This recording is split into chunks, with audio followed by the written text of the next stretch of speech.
de la situación del sector agropecuario respecto a la eliminación o baja de las retenciones, como reclaman muchas entidades agropecuarias y por supuesto los propios productores, nos ha llevado en el programa a pensar un poco qué está pasando en materia impositiva en la Argentina. Y hemos invitado justamente a un economista. Agustín Echevarne está con nosotros, es economista de Delfos. Muy buenos días, gracias por venir. Buen día, gracias a ustedes. Bueno, ¿cómo está la Argentina en materia impositiva? Bueno, yo creo que la Argentina está complicada en materia impositiva. En realidad tenemos muy altos impuestos. Lo que ocurre es que no siempre se pagan todos los impuestos. Entonces ahí empieza a haber un círculo vicioso donde al pagarse pocos impuestos se cobran más impuestos y entonces la gente trata de defenderse y se cubre evadiendo más. Y a la larga en realidad hemos tenido una recuperación, ahora sí, en estos últimos años, una fuerte recuperación de recaudación.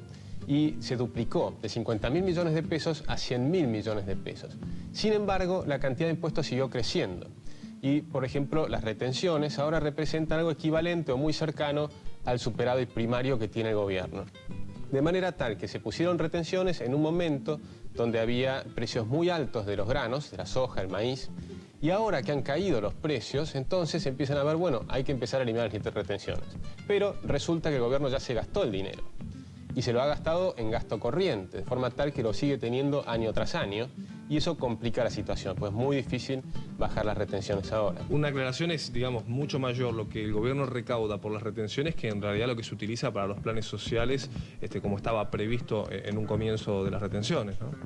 Correcto. En realidad, ahí justamente el problema que uno tiene es cuando las retenciones son un mal impuesto. Las retenciones, y no solo retenciones, sino también el impuesto al cheque. Estoy pensando en los dos impuestos al mismo tiempo. Esos dos impuestos son impuestos distorsivos de la economía, donde hace que la economía funcione peor, es decir, que produzca menos. Labaña dijo en una conferencia de prensa, ¿quién dijo que son distorsivos? Cualquier economista. Pero bueno, en realidad, cuando uno mira esto, entonces lo que está viendo es si los impuestos lógicos que hay que tener son IVA y ganancias, y no alcanzan. Entonces lo que hay que ver es en qué se gasta. Y ahí es donde está el problema más grande de la Argentina. Se gasta mal. Por ejemplo, con esta duplicación de la recaudación, que pasamos de 50.000 a 100.000 millones, el gasto público también aumentó fenomenalmente.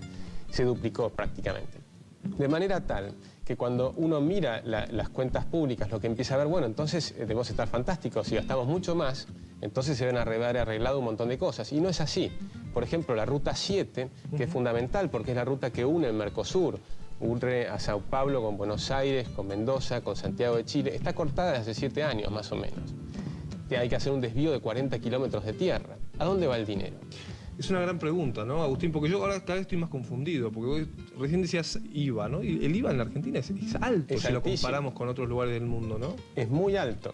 De hecho, cuando nosotros hicimos un cálculo en una consultora, uno suma todos los impuestos, lo que pagan los consumidores argentinos es altísimo.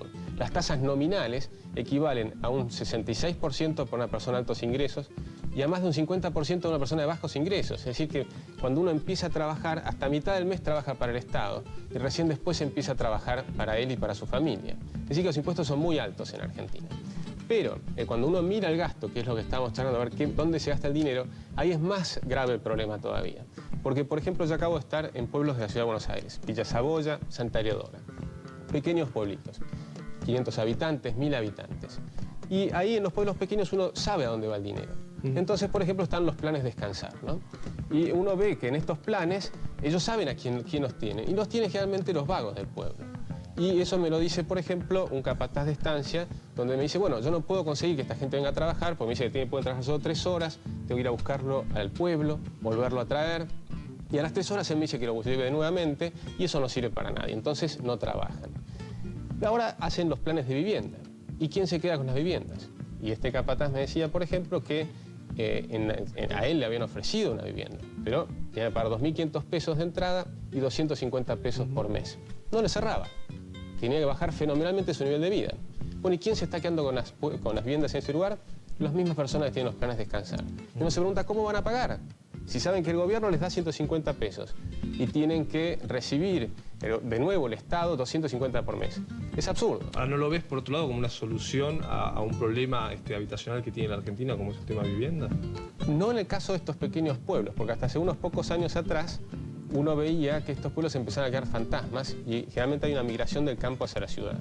Ahora hubo un fenómeno coyuntural de 2 años extraordinarios para el campo, 3 años extraordinarios, y la gente de la ciudad, que está en una crisis muy grande, vuelve a ir hacia el campo.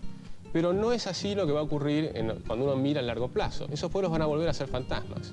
De forma tal que no es una solución de una persona que está planificando a largo plazo. Yo creo que es un problema. Pero el problema más grande es en la adjudicación, porque cambia el sistema de incentivos. Lo que hay que premiar es el esfuerzo, el trabajo. Entonces una persona que llega a una casa es porque se esforzó, porque trabajó. Hay que premiar al que cumple, no al que no cumple. Si se sabe que no van a cumplir y se van a quedar con las casas, eso es muy negativo para el sistema de incentivos.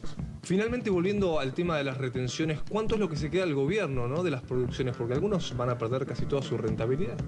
Bueno, exactamente. Ahora con la caída de los precios de los granos, resulta que va a haber ciertas producciones, en el caso del maíz o la soja, donde uno, por ejemplo, tiene que producir hasta 80 quintales para conseguir tener ganancias. A partir de allí tiene ganancias. Pero el promedio de la Argentina va a estar a veces debajo de ese, o sea, mucha gente va a estar debajo de ese nivel de producción. Y por lo tanto, los impuestos van a absorber el 100% de la ganancia y si hay pérdidas, igual le van a cobrar el impuesto. De manera tal que eso demuestra por qué es un impuesto distorsivo. Gracias por venir. Gracias a ti. Agustín Echevarne, economista. Seguimos en Infocampo.